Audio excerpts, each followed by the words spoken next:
which is just basically a GUI front end for open. Oh crap! What's the open router firmware? Tomato, whatever. WRT. Yeah, open WRT. WRT. Yeah. Yeah. But it doesn't. In its most recent incarnation, still doesn't support IPv6. OpenWRT doesn't? Open WRT does, but Open okay. Gargoyle doesn't. Got it. I could do it if I went command line on it. Why But Gargoyle? I don't know, every time I do Open Gargoyle's Why great. Gargoyle? Not Gargoyle. Like the thing. Gargoyle. Yeah, no, I know, but it's like, I don't know. It's Third base. disturbing. It's like a demonish, monsterish thing. Yeah, But but it's an open gargoyles gargoyle. aren't evil. I don't know why people assume that. They're hideous, but they're designed to be hideous to ward off evil spirits, right? Isn't that why they're found on the side of Gothic churches? Yeah, Cathedrals? but still. But does that mean I'm an evil spirit because I'm warded off by a gargoyle? It's a I'm fair worried question. now. Yeah. Well, it's a logical next step to your reasoning, Roger. Depends on your response to my reply. It's like, oh, maybe, right? Yeah, no, the correct response would have been like, not necessarily it wards off evil spirits, but not all things or people that are warded off by the gargoyle are evil spirits. What's that logical leap? The non-transitive thing? Not transitive, but what is it called? People, you're jumping to clever. conclusions. No, when you Strong- say one thing implies another, but the opposite isn't necessarily true. Oh, I know The what you're talking converse about. is not true, is that Yes, but isn't there a term for that? I'm sure a there term for is. that fallacy or something? It's called TTL Chat room. on your logic. The chat room will know. I thought you were going to start making sin act jokes about the gargoyle. I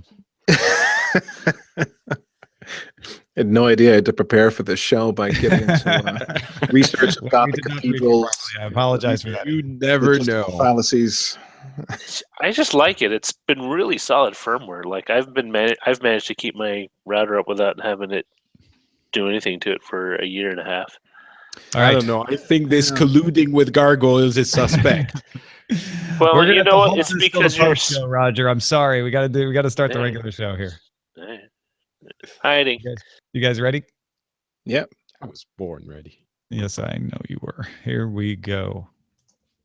Daily Tech News Show is powered by its audience, not outside organizations. To find out how you can help power the show, visit dailytechnewsshow.com/support. This is the Daily Tech News for Monday, January 31st, 2017. I'm Tom Merritt. Joining me today, Mr. Patrick Beja, as he does most Tuesdays. How are you, Patrick? I am doing excellent today, Tom. I'm full of energy and ready to discuss network things. Yes, very excited on the recommendation of Rich Stroffolino to have Ethan Banks, co-founder of Packet Pushers, on the show. Welcome, Ethan. Thank you for joining us. I am glad to be here. I don't know if I can match Patrick's just dynamic enthusiasm, but I am also happy to be here and talk network things indeed, because that's where it's at, people. Yes, network things are definitely where it's at. We're going to talk about IPv6. Patrick, you were the one who was wanting to find out more about this, right? Yeah, because, there are so many questions like, will I be able to remember the IPv6 address, or what happened to IPv5? And, all of those. How do I give it to a cab driver? Well, all of these things and more will be debunked, and we'll understand more about IPv6 in a few moments. But let's start with our top stories. Nintendo reported its first quarterly profit in a year, 32.3 billion yen, lifted mostly by mobile game revenue. However, that first quarterly profit was still down 3.7% over the last quarterly profit, which was a year ago. Weak console software sales led to a reduction of Nintendo's full-year profit outlook by 1/3 to 20 billion yen. Remember, their fiscal year ends in March. Nintendo earned 5 billion yen from Pokemon Go. Not bad. That's just their cut. Remember, they don't actually operate Pokemon Go directly. And reported 78 million downloads for Super Mario Run worldwide, with more than 5% paying to unlock the game, and total game sales were up 20% on the year. The mobile version of Animal Crossing has also been delayed until the next fiscal year, so the earliest you would get that would be in April. They want to focus on the launch of Mobile Fire Emblem, which, Patrick, that launch, Mobile Fire Emblem Heroes launches February 2nd, so that's 2 days from now. Yeah. It's so a couple of things. First of all, you remember when I said Pokemon Go, that's going to be a hot thing for like 2 days and it's not going to make money for Nintendo like a significant amount? Well, okay, let's pretend I didn't say that. And the other thing, Nintendo, it's in an interesting position. They're always making money on everything they're doing. They're not going to have any loss leading, even with the Switch. And they're doing a different business model with Fire Emblem Heroes. They're going free to play, which is obviously different from Super Mario Run, which was free to try and then pay to play. So they're trying different things. They're firing on all cylinders. And as tepid as I was with the announcement of the Switch, I have to admit that they're not doing as badly as I would have thought they would have been. Ethan, what do you think of Nintendo from where you sit? So it's the Switch that has caught my interest most recently with the announcement of that platform, because if it's trumpeted as a platform that can indeed switch, now it's mobile and now it's part of your TV, the specs are wrong for that platform. So I just don't see how that can sell well. And, ultimately, they really should have a console that can compete with the big boys. And I don't think they have that right now. The problem is they can't really compete with the big boys. They're not going to catch up to Sony or even Microsoft for that matter. But I agree with you. It's a very strange strategy. I mean, it could happen that this weird thing is going to catch people's imagination. But yeah, as I've said before, I'm like, I'm rooting for Nintendo, but just because I'm a fan, not necessarily because I believe they're good. I mean, even for the loss leading thing, it might make more sense to make it cheaper, make it almost an impulse buy, and then flood the market and make up money on games like everyone else does. But Nintendo has a, staunch principle that they're going to make money on every single thing they're selling. It's good because they're making money, but are they limiting themselves somehow? The unabashed disappointment that has been the Wii U has obviously hurt them, but not hurt them enough. They're able to make it up on game titles so far. They need the Switch, though, to bounce them back. And Ethan, I agree with you. It's not obvious when you look at that thing that it is the thing that is going to let them bounce back. Uber announced a deal Tuesday with Daimler to incorporate autonomous Mercedes-Benz cars into its fleet. Daimler will own and manage the cars and develop their autonomous functions. Uber uses Volvos and Fords in Pennsylvania and Arizona for its own tests, but those cars are owned and developed by Uber. So this is really interesting. I don't know if a lot of people really understood that this was Uber's plan. They're developing their own technology for use in the cars, while they're also saying, we would like the Uber platform to be open to you to put your autonomous technology on it. So what's happening with Daimler here is, at some point in the future, and we don't know when, in the coming years, Daimler will put a bunch of self-driving Mercedes-Benz on the road, their technology, not Uber's, and they will use the Uber platform. It's as if Daimler is the Uber driver, right? And they are just putting a bunch of their fleet out on the road. Ethan, what do you make of this?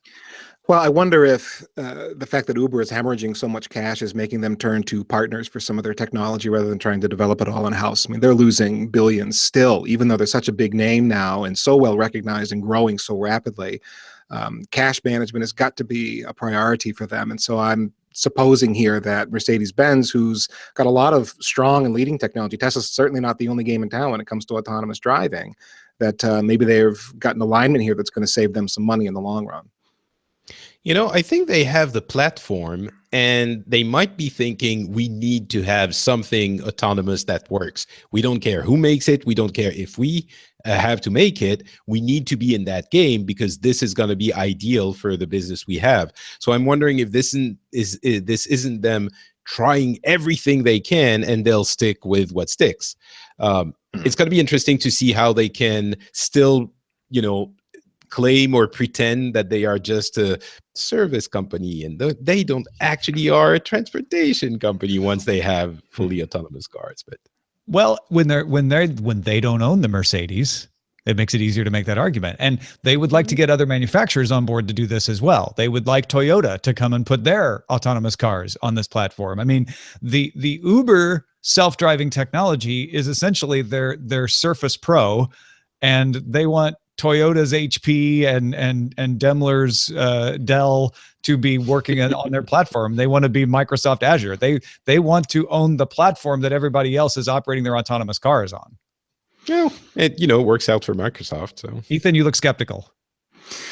It's too hard to read what Uber's going to do because there's so much controversy surrounding that company just generally now. I mean, you can look at if they have a strategy of autonomous self-driving cars, then what happens to the drivers? At the root of that for Uber, that's yet another controversial thing that makes it a little hard to predict exactly where Uber's going to land because they are politically sensitive to how people react to them and their decisions. Although they are also often very insensitive, especially when it comes to their drivers sometimes. So wouldn't shock me if we had a controversy around that.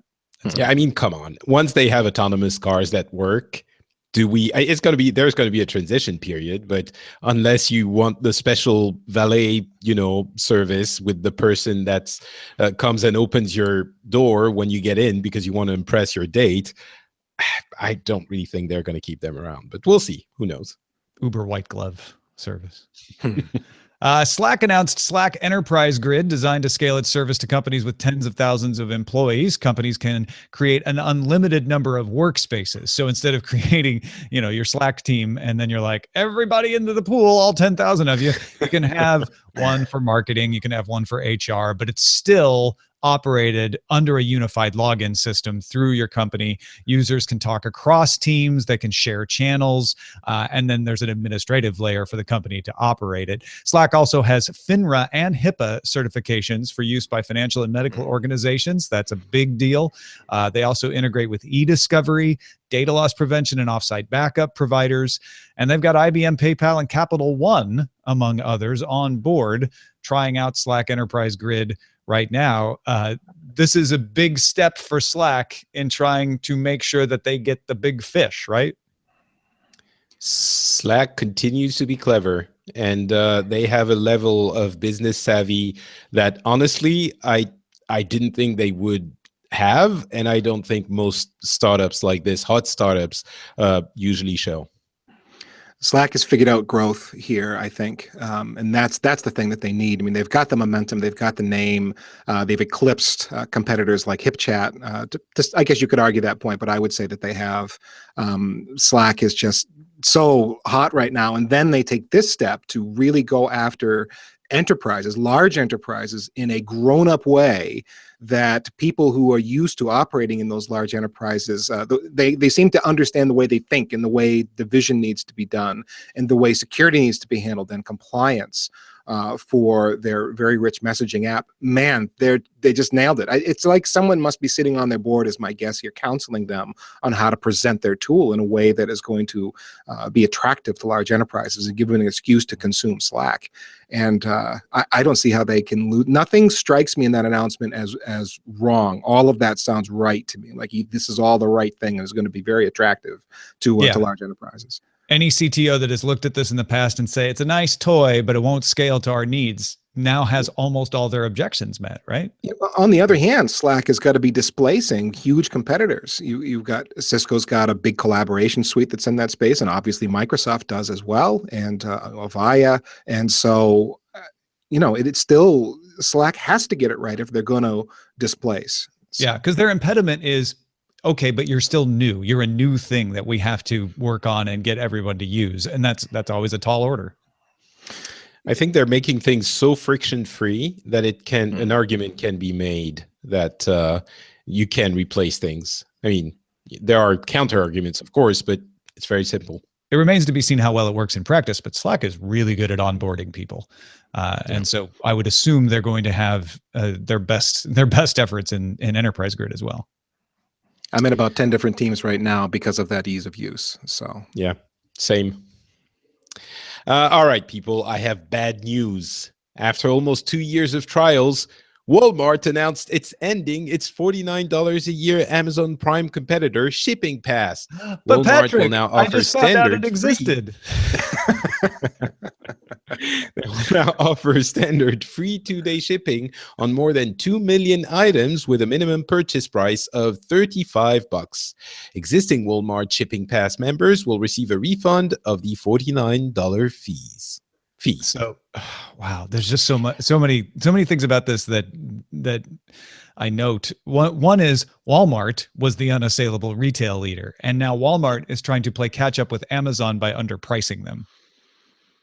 So this is so not what Amazon Prime is. I mean, beyond the fact that Amazon Prime has grown almost uncontrollably to include so many different things, even for the shipping, it's about getting the thing in most cities the next day, sometimes even in the evening, not, 2-day shipping. And it's for tiny items that you think you can go to the store for, but you won't bother because you're going to get it immediately and it's going to cost you, $10 or whatever. This Walmart free 2-day shipping thing is just a standard, relatively accessible shipping option, but it does not compete with Amazon Prime at all anymore. At least that's the way I see it. Yeah, I would agree with that. I mean, there's a minimum purchase price of $35 to get the free 2-day shipping. Depending on what you're buying. I mean, I go to Walmart typically for consumables. That's why I'm there. Small purchases and so on. It would actually be hard for me to go to Walmart online and come up with $35 worth of things I want to get for free shipping. On the other hand, those sorts of consumable items tend to be very pricey if you're trying to purchase them through Amazon Prime, which I do. It's interesting that Walmart gave up on this because maybe if they'd put a little more effort into advertising themselves as an online presence and make the experience more comparable to Amazon, they might have had some headway. It's just the Amazon experience is so good that, you went up to Walmart online a couple of times and just kind of gave up on the whole thing. I don't know. I'm not sure that Walmart gave enough effort because, Patrick, as you were joking, I hadn't even heard of Shipping Pass until this story. So it's also, I think, the infrastructure of Amazon and their warehousing and, shipping procedures are so beyond anything we've seen anywhere else. The choices that you have when you go to Amazon, and I'm sure technically there's a know-how there that is almost impossible to replicate, or that would take 10 years to replicate. And maybe Walmart has looked at this and thought, kind of like Nintendo looking at Sony and Microsoft thinking, we're not going to be able to compete with them anyway, so let's stop trying and let's do what we do best, which is different. Well, and that's what's stunning to me, is this is Walmart saying we can't compete with you. Walmart doesn't say we can't compete with anyone. Walmart drives other people out of business. And so that's huge. I mean, don't forget, Walmart owns Vudu. They've got their own video arm. They could go up against Amazon Prime Video. There are many ways they could approach this and try to take on Amazon. And this $49 a year Amazon Prime competitor was one way. Like, hey, we're doing it, but it's cheaper. And the fact that they've decided, you know what? We just can't get the uptake. Let's shift to what Ethan's talking about and be the place where you can get the toothbrush heads for your electric toothbrush and bulk toilet paper for cheaper than you can get it on Amazon. It's more of a Sam's strategy, I guess, than a Walmart strategy.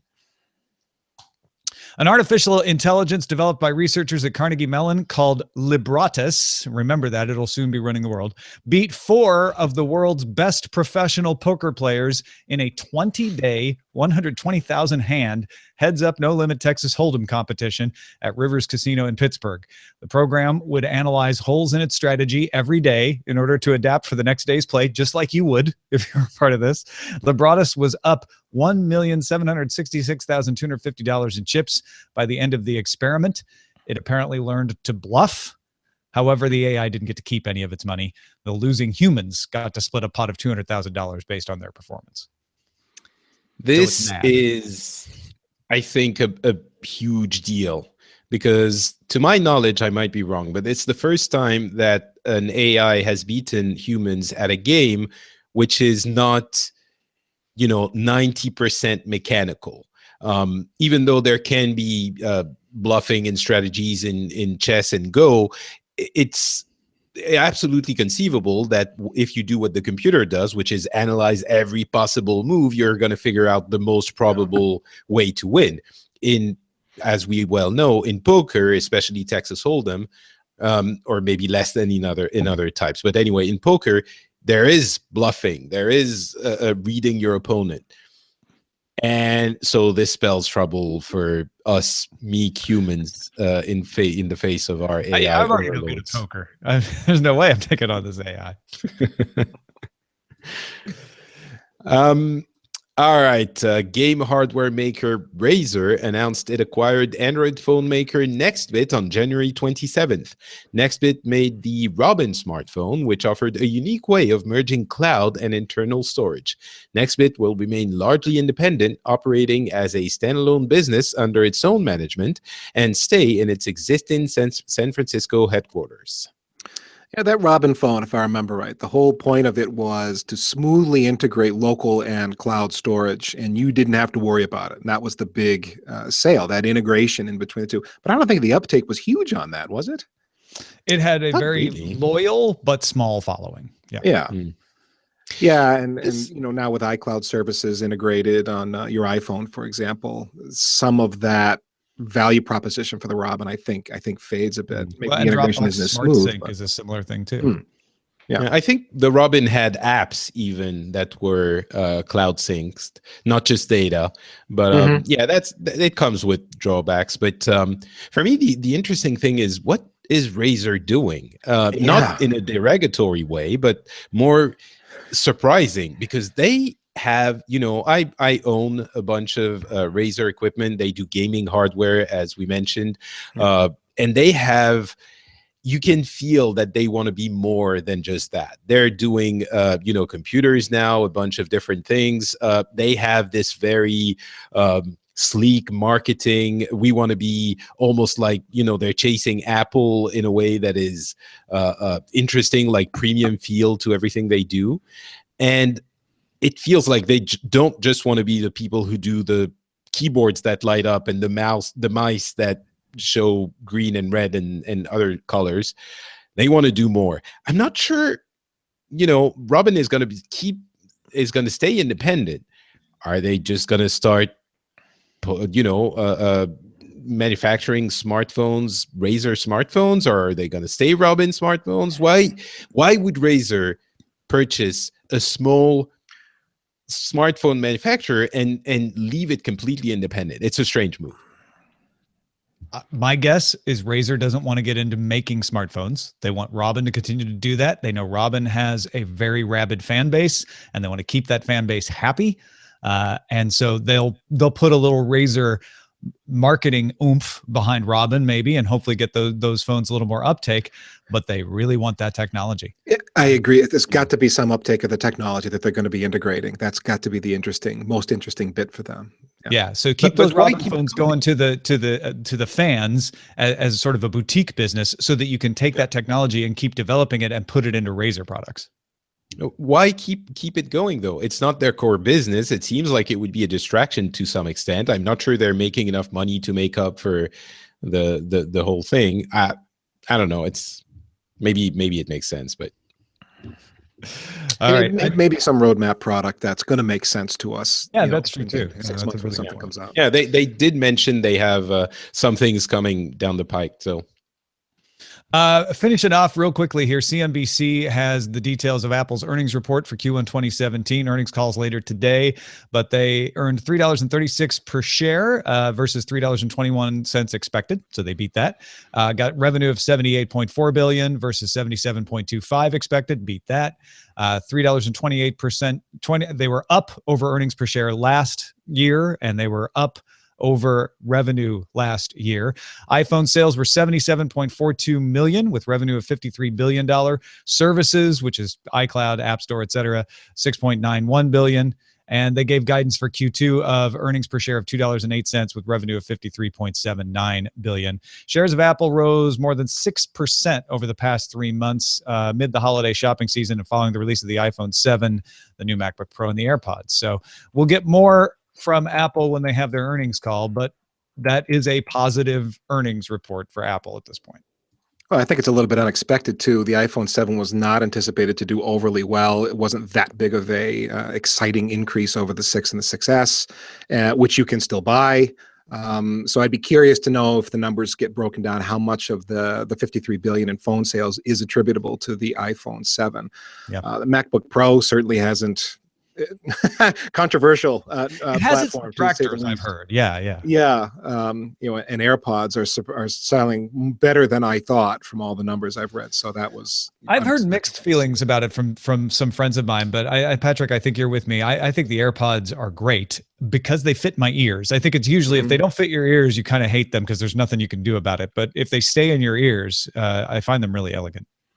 Yeah, there's a lot of, I mean, the AirPods themselves are kind of pedestrian, but the clever design and engineering in the case is what puts them over, maybe other wireless headphones. But well, folks, if you want to get all the tech headlines each day in less than 10 minutes, go check out our sister show, dailytechheadlines.com. And that's a look at our top stories. All right. So most of you know this, but for those who don't, an IP address is the way a device is identified on the internet. Now, you've seen the 4 numbers separated by dots, either while you're setting up your router or looking at your friends. There's no place like 127.0.0.1 t-shirt, but you know that. You're like, that's an IP address. You may also recall hearing on this show or a show I did in a previous life that we're running out of IPv4 addresses. That's the one with the 4 numbers separated by dots. There's only 4.3 billion of those. We've got twice that many people. A lot of us have way more than one device, even if there's plenty of people who don't have a device. So we need more addresses. And even with routers and network address translation, a new system had to be developed. That system you've heard of, it's called IPv6. It's a group of 8 4-hexadecimal digit numbers separated by colons. It's not interoperable with IPv4, however, so there is a transition underway. It can't exist at the same time. That transition is impacting very important things like playing video games.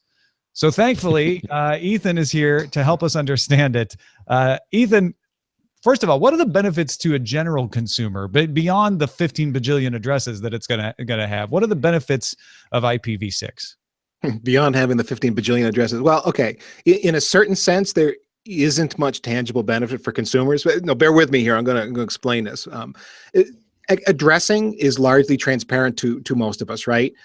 We don't really know or care about the IPv4 addresses that are assigned to our gear. We care about whether or not we can access the internet resource that we're trying to access, whatever the underlying addressing system might be.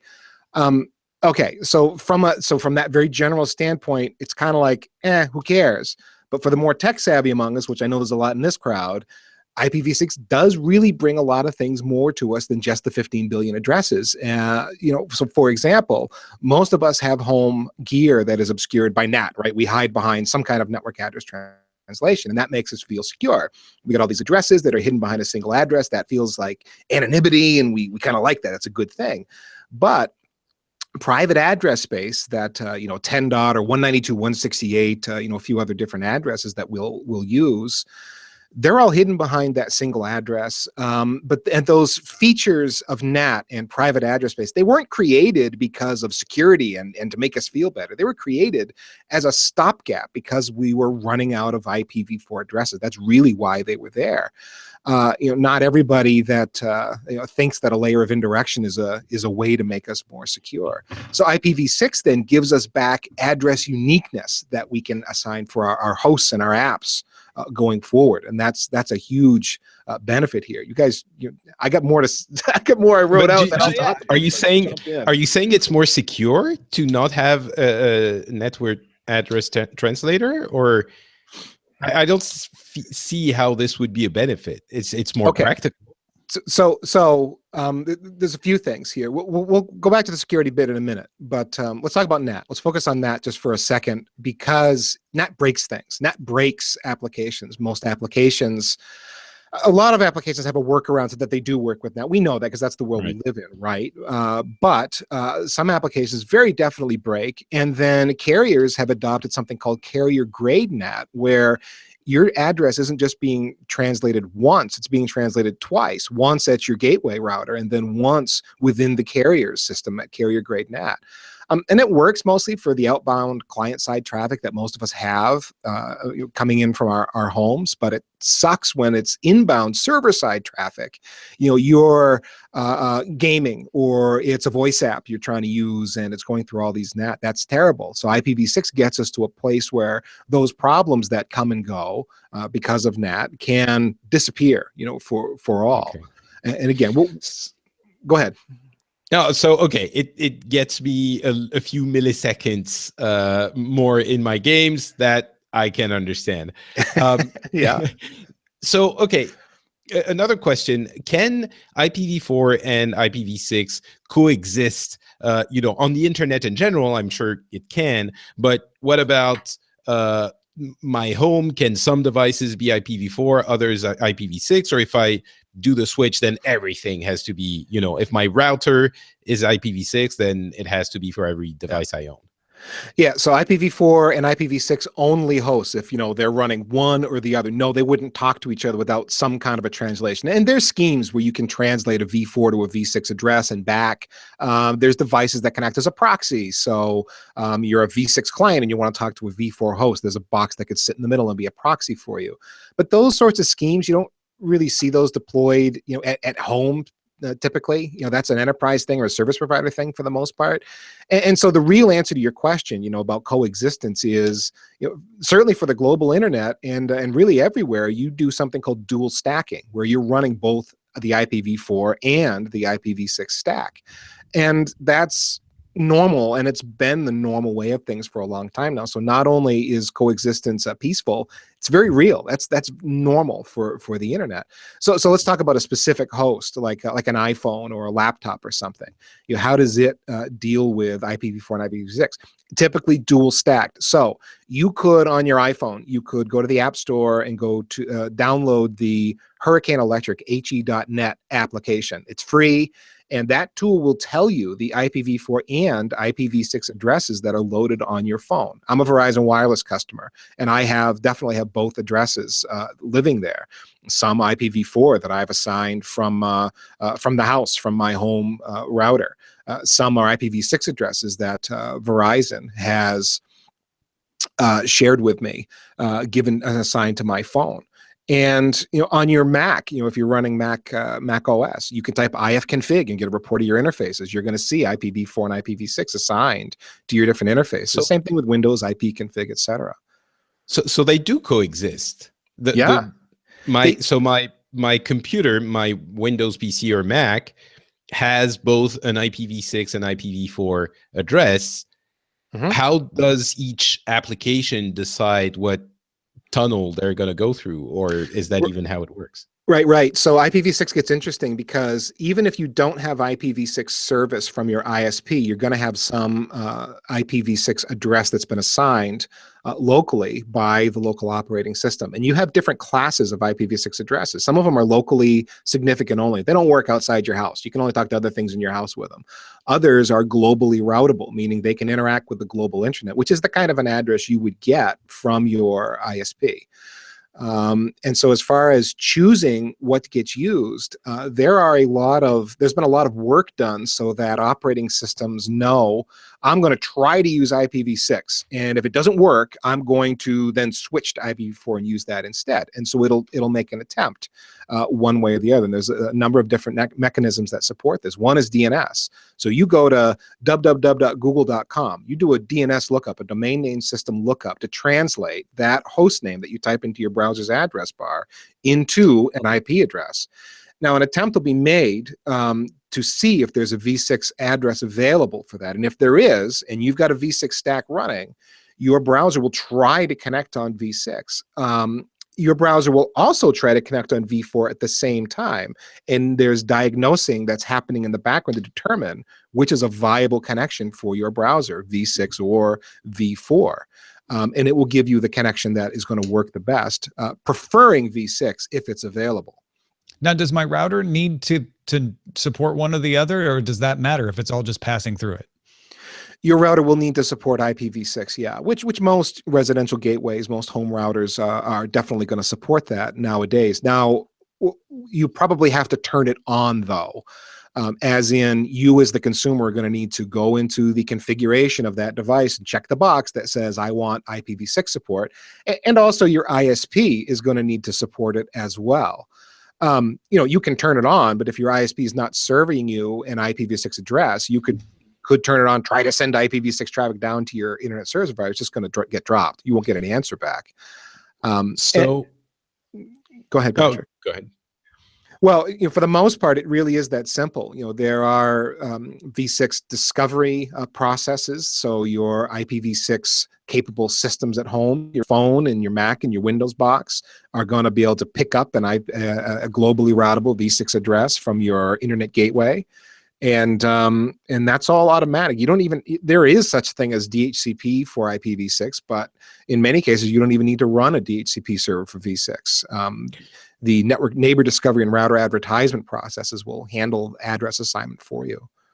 So as an expert, would you recommend, because obviously the router, if it's not IPv6, the box hasn't been checked, then your home is not going to be running IPv6, right? You'll be running it internally, but you won't be connecting to the internet with it. Yeah. Right. So as an expert, would you recommend people go ahead and do that? Is there any immediate benefits or any immediate downside to running, to enabling, because that's the gateway, quite literally. Yeah. If you enable it, then all of your devices will be able to connect via IPv6. Should we do it? Is there any super benefit? Is there any hidden drawbacks? So should you do it? So I would say it is the right thing to do at this point. We are way past the deployment phase of IPv6 on the global internet. The global internet runs V6. There are regional ISP exceptions, like my little ISP that I get cable service from is not offering IPv6 to me yet as a consumer. And maybe there's many folks that are in that boat, but most have IPv6 and you can run it. And the global internet is running it. You could say the global internet is heading in an IPv6 direction, but I think that's an understatement. Honestly, the global internet is an IPv6 internet, and the amount of IPv6 traffic on the global internet has been climbing dramatically in the last few years. The last stat that I remember, and this is going back a few months now, is something over 30% of the world's internet traffic is IPv6, not IPv4. And so it's not like it's a new thing. We're there. Another point worth making, if you were to look at the internet standards, there's standards documents that are published by the Internet Engineering Task Force, the IETF, that establish how all of these addressing systems and so on are supposed to work. The first IPv6 draft that begins to describe it goes back to 1995. So this is not new technology. We're into over 20 years of IPv6 having had time to bake and be tweaked and tested and understood. And so there's not, it's not like it's this new thing and, oh gosh, it's so risky if we turn it on because it might blow up. We're past that part. It's just, turn it on. We're ready to go with it. And mechanisms for living in an IPv4 and IPv6 world is so normal. All the mechanisms are there and well established to make it easy to do it. So there isn't really a downside that I can think of. And on the other hand, neither is there a huge upside either. It's not like I turned on IPv6 and my internet got so much faster. I mean, I don't think most people are going to experience that, to be honest with you. It is sort of a seamless transition, right? It's just happening for most people if you're not involved in the industry. You nailed it. And I think mobile phone providers are the classic example. Most people, if you dig in and look at what's been assigned to your phone, you've been using V6 on that phone every time you're on LTE, and you're off Wi-Fi and you're talking to the carrier directly. You've probably been on the IPv6 internet. That is where a significant amount of the growth has been, and you didn't know it happened, and you didn't need to know it happened. It just worked. Is there a situation where we have to start getting the word out to people like, hey, you've got to turn on your V6 or you got to upgrade your router if your router's ancient, or does that kind of equipment just naturally obsolesce itself before that happens? No, I think there is a get the word out kind of effort, which a show like this would be doing, because again, it's not by default turned on in most residential routers, as far as I know. I mean, I guess that's subjective, but More typically, it's we've got the ability, but you've got to turn it on, as opposed to out of the box, it's definitely going to do IPv4. And so that's, you could look at the manufacturers and go, hey guys, you should be enabling IPv6 out of the gate, and they've been holding back on that somewhat. And so there is some education, and that people need to be aware that this is a feature that they're going to want to turn on at some point. But I tend to think that's going to really fall to the local ISPs, folks that are servicing residences, and let people know, hey, we've just enabled this new capability, and for you to take advantage of it, we need you to do this. And mostly, tell me if I'm wrong, mostly you want people to switch over to IPv6 so that everybody can just stop dealing with IPv4, right? Well, so that is an interesting question, because the world is not preparing for a transition from IPv4 to IPv6 as such. It really is more about coexistence for the long term. Networking technology is so intertwined with IPv4, and so many applications have been written with IPv4 in mind, and there's so much presupposition that IPv4 is there that it's never going to go away. I say never, maybe for a long time. It's not going to go away, and we're going to be in this dual stacked, coexistent world for quite some time, just out of necessity. So I don't see IPv4 disappearing. But you're being a good citizen if you switch to IPv6. You are definitely being a good citizen. It's the right thing to do. There are performance benefits and security benefits and some details that we didn't really get into that are desirable from a networking perspective to move to IPv6. Having unique addresses is a desirable thing for security, I think.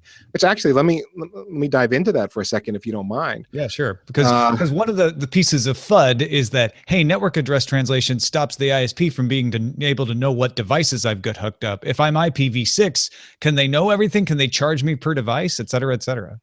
So I would argue that we want them to know everything from a certain point of view. And that point of view is this. We've got a lot of devices on our networks that are insecure. And then the internet, because of that global networking capability, means that everybody can be a victim of everybody else. And so if you've got, say, an Internet of Things device, you've got a thermostat in your house, or a garage door opener, or fill in the blank with whatever it is, it probably came shipped to your house not very secure. And IoT devices have been used in a number of attacks now, well documented, and we know what happened. And it was this particular IoT device and operating system that was compromised because they're very poorly secured. Well, wouldn't it be nice if it had that IoT device that was so easily compromised had a unique IPv6 address that you could point to and go, look, we detected this bad traffic coming from your network from this address, and you can go, oh, that address belongs to this particular device, rather than it being obscure and go, we know it came from your network, but we don't know what happened. Another viewpoint would be bandwidth management. So the ISPs, they're metering all our bandwidth, right? They know how much of their pipe that we're using in the course of a month. And if we're going back to them and go, I have no idea why 2 terabytes of data were used on the network, and they can say, well, it's from this address, and we could, in theory, track that back to, looks like my kid watches a lot more YouTube than I thought, and it's not just me a half hour a day on the Roku, kind of thing. So that's, I think there's some advantages that come in being able to. I don't want to give them that much power over me. I just like to have them. And that's a fair argument. That one IP address, and that's it. And that is a fair argument, Tom. I won't say that you don't have a point, because you do. And it's not like you can't do NAT with IPv6. There are mechanisms to do that. But I think, on the whole, if you look at security benefits, if you look at applications that are no longer broken because they're no longer being natted, on the whole, doing away with NAT is a benefit, is a strength. Yeah. Security by obscurity, sure, it's another layer. It is another element that gives you some security, and sure, it hides you a little bit from your ISP. But just my personal opinion, when you look at the balance of having a known address, I think that's better, on the whole. And I don't really think ISPs are going to charge you based on the number of devices, because they're going to charge you for bandwidth. That's what they care about. I don't think that they care about the number of devices nearly as much as they care about the amount of bandwidth your wouldn't put aggregate anything past devices some are charging. Of the ISP. Yeah, yeah, I hear you. Yeah, that's fair. Hey, if you want to dig into this more, you got to check out packetpushers.net. I know Ethan's going to write up some more thoughts on this and put them online at his website as well. So be sure to follow up there. And thanks to everybody who participates in our subreddit and submits stories and votes on them at dailytechnewsshow.reddit.com. A couple emails before we get out of here. First, Jerry from Strangely Warm, Michigan writes, I love all of your shows and I'm a longtime listener. I just want to drop a quick note on the Nintendo Switch. Your guests have commented on the price and how close it is to more powerful systems as the Xbox and PlayStation. I'm not saying any of you are wrong. As a matter of fact, I agree. However, as a parent with a son that is interested in getting a Nintendo 3DS, which starts at $199, the Switch seems like a far more functional system for just a little bit more, especially when you consider that you can do a search on Amazon and easily find Nintendo 3DS systems that are $300 or more. Since it has been around so long, there's no way of knowing how long it will be before they update it or come out with something new. Fair enough. However, those more expensive systems are different ones. And the 2DS is, I think, $100. At least it is €100 in Europe. So there is, you can get access to that library of games more easily. And also, it's not just about the price. It's also about the launch lineup and the power of the system and the autonomy when it's on battery. It's a bunch of factors. But I guess if you look at it like that, yes, you could say it's only 50% more, but I wouldn't look at it like that personally. All depends on where you're sitting. Then Trenton wrote in to say, I had to write in and say I've had my Google Home go off on at least 20 occasions when it heard something other than the trigger word on the telly. And he put a clip that we'll link to in the show notes of a version of The Office, an episode of The Office, setting it off just because it sounded similar to what the trigger word for Google is. And I'm not going to say because I don't want to trigger everybody's Google Homes, but we were speculating that we hear more about Amazon voice services getting set off by podcasts and such. And he's saying, hey, it happens to my Google Home as well. Do you have this problem, Ethan, where if you say the name that shall not be named, you set off all your listeners' devices? I will call Apple on the carpet for Siri and go, I can't get Siri to wake up half the time when I want her to. And for whatever reason, but no, I haven't got that specific complaint yet. Although that story does keep cropping up with the assistant that shall remain nameless. The reality is that all of those assistants, in order to get real wide adoption, need to recognize the voice of their user. Yeah, their master's voice, and right? Siri does that. And Siri does it does. Oh, there you go. I was gonna say it does okay, but apparently not great. Yeah. Well, Ethan Banks, thank you so much for taking the time to chat with us today and help explain about IPv6. Let folks know what you're up to, where they can find what you're up to, and all that good stuff.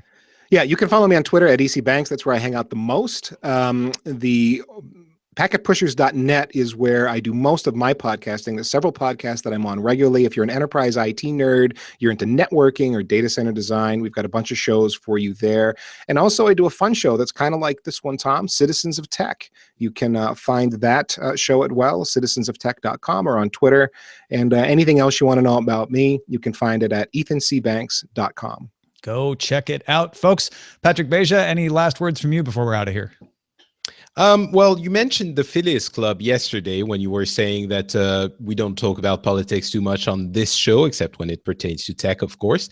But we do have other avenues where we discuss these kinds of things. And the latest episode of the Phileas Club was recorded on Saturday. And we had a really interesting discussion about the Trump administration and the way it's heading. It might surprise you. It's not necessarily as one-sided as one might think. And I'm also probably going to be recording another episode very soon in a few days, because what has happened since Saturday, I need to talk about this to someone, and that someone is everyone. So I'll be recording another one with other guests. I hope you enjoy that. But as always, that show is focused on trying to, I don't want to say stay neutral, but stay reasonable. And that's something we sorely lack in our political climate. So go check it out. It's at FrenchSpin.com. It's called The Phileas Club. Big thanks to everybody who supports our show, dailytechnewsshow.com/support. That includes David Morris, Vladimir, Stone Harriman, and big thanks to Mark Gibson and Sendayu, who raised their pledges at patreon.com/DTNS. Thank you very much. Our email address is feedback@dailytechnewsshow.com. We're live Monday through Friday, 4:30 p.m. Eastern at alphageekradio.com and diamondclub.tv. And our website is dailytechnewsshow.com. Back tomorrow with Scott Johnson. Talk to you then.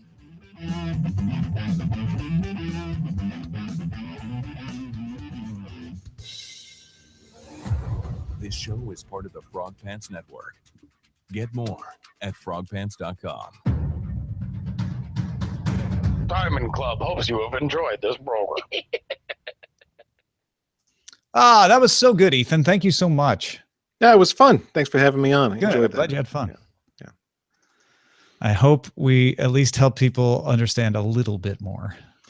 Yeah, I just for sake of time, there were so many things that I could have gotten into that I didn't, that I had written up, and so I'll get that published and get you a link, let you know when that's done. That would be Cool. great. It's great to have you on.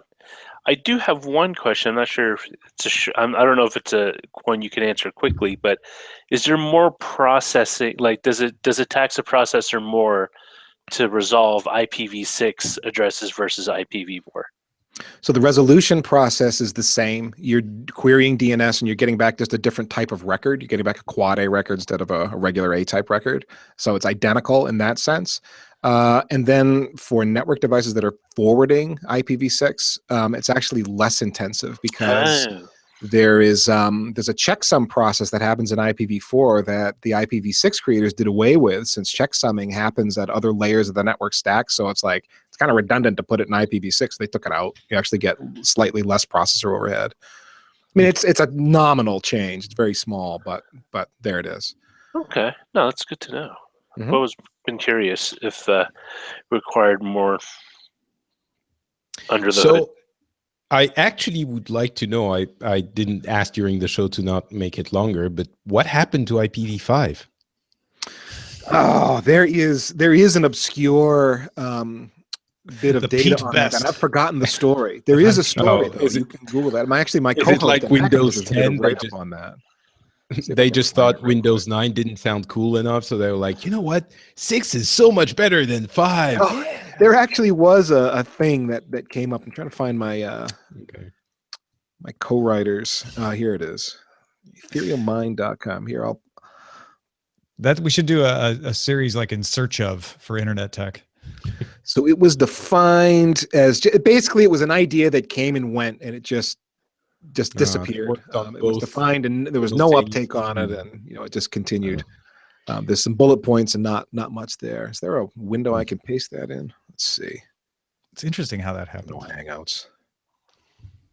Hangouts, screen share, chat. There you go. There you go. Click on that, and it'll tell you the story. Ethereal Mind is my co-host and business partner over at Packet Pushers. That's Greg Farrow's site. And he did that little write-up that explains what happened to it. It was a thing. And IPv6 is next. We have another one yet already starting to be worked on. I guess if it takes 20 this is years. an old article. No, there's nothing else that's coming out. Let's get through the titles while we wait for breaking. Walmart is not Amazon. Silicon Valley Hold'em. IPv6 of one, half a dozen of the other. That's my favorite so far. Slick, slack, friction free. Casting a wider network. Wait a minute, didn't we use that one? These are all Maybe we titles, saw them. Ethan, that have been submitted by the audience during the show in the chat. And they vote on them. Yeah, I'm with you. I got to come up with titles all the time, but I've never crowdsourced them. Oh, we do it every day. IPv freely. Nintendo upwardly mobile. Nintendo rose in the bank. 2468 IPv. Which one to hate? Oh, why hate? That's harsh. I hate Joe Mon. I like dual stack my Mac though. IPv6. What's that? IPv4. Not sure I get that one. IPv6. What's that for? Except IPv4. Yeah. There's no place like 127.0.0.1. What's home in IPv6? Oh gosh, it's There's another T-shirt for that. Yeah, I've seen it, but I don't course. remember what it is either. See, that's what I don't like about that PV6. It was I- big T-shirt that pushed for IPv6 actually. Yeah, they can, they need, it's like TVs. You don't buy enough new ones Yeah, fast enough, so they sell need to all come new up with new XBCD features. shirts. So Yeah, it's all zeros and a 1. That's what it is. So Oh. that would be commonly rendered as : : 1. there's no place like : : 1. It's fairly elegant actually. Yeah, when you see 2 colons back to back, implied in that is that it's all zeros in between those Gotcha. 2 colons to fill in the requirement of the 128-bit address space. Right. It's a compression algorithm. : 1. That's not bad. You know what? You might have just sold me on IPv6 after all. What's funny is I've put IPv6 in my own world kind of on hold, waiting for my ISP to get it together. Yeah, So I right. spent a That's lot of time. crazy. The service I didn't mention, but Hurricane Electric also has something called the tunnel broker service, where you can stand up a V6 tunnel from inside your network to them and have IPv6 service to the internet through the tunnel. So it's pretty latent and slow compared to what you'd have natively. But I spent a lot of time with that, hours just working with different things, testing different things, and so on. What would be the advantage though to do that? Mostly for education. You want to get up on IPv6 and understand and learn and and so on, and Got it. get familiar stuff. with networking and test different services of your own with IPv6, make sure they're compatible, and they take you through that whole process. They've got a whole education process and kind of a simplistic certification you can get from them. You're an IPv6 master or whatever they call it. I've forgotten now. Different phases that you go through as you complete certain Then you're IPv6 tasks. Jedi. And then it costs the you nothing. wizard. They're just they launched that years ago as a way to encourage IPv6 adoption and take away the FUD, the scare factor. So Scare.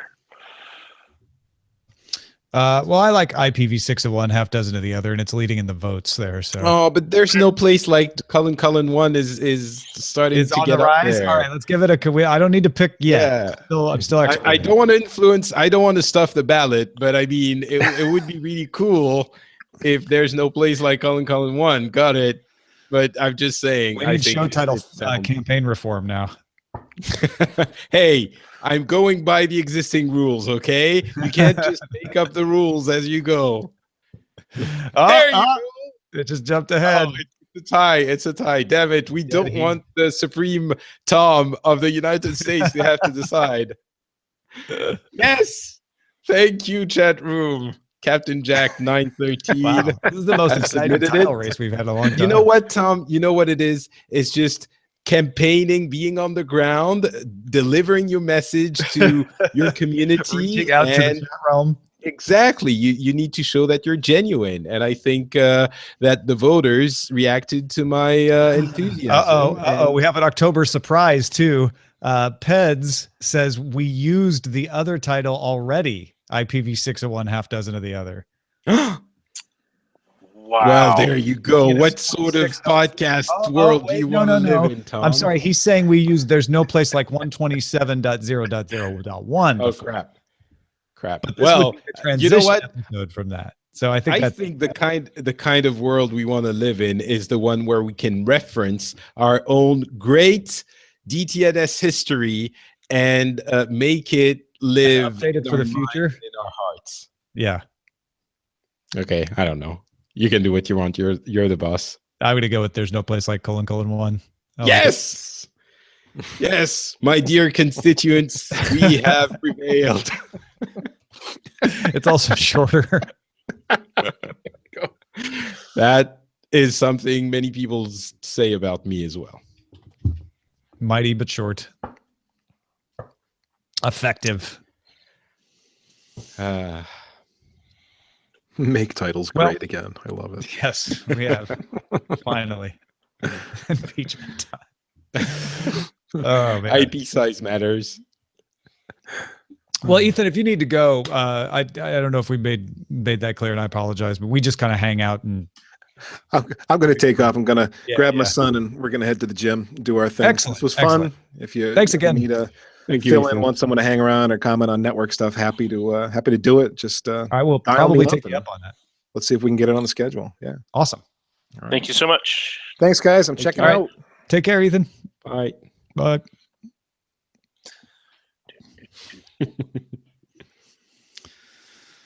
That was the most fun IPv6 episode I've ever done. She saw ice cream bars. You what? IPv. You what? You what? No, ice cream novelties. I'm sure there's something that you can do with. IPv6 Are you ice trying to cream? make an ice cream joke out of IPv6? Well, I'm thinking like you could. There has to be some sort of, thing cross overlapping thing that you could do, and just sell lots more ice cream. I don't know. I just want an ice cream bar, Yeah. really. Oh, Yeah, okay. right. That makes more sense. Now to we me. get it. Yeah. Oh, they're so good. Do you guys? Ice cream novelties are sold in France, I'm sure, or in Finland even. No, Roger. In France, we have proper ice cream. We have real ice cream. We go to the Ile Saint-Louis and we go to Bertillon and we get a real ice cream. Okay? It's from There's no from novelties. they wrap the refrigeration coils around the cow's udder so it comes out rich. The original soft serve. Exactly. Choco tacos aren't. Oh, sorry, bad weave in the chat room said I want a Choco taco. And I remember grabbing one maybe a couple of months ago before I moved, maybe 3 months ago, and it was pretty stale. It's pretty stale.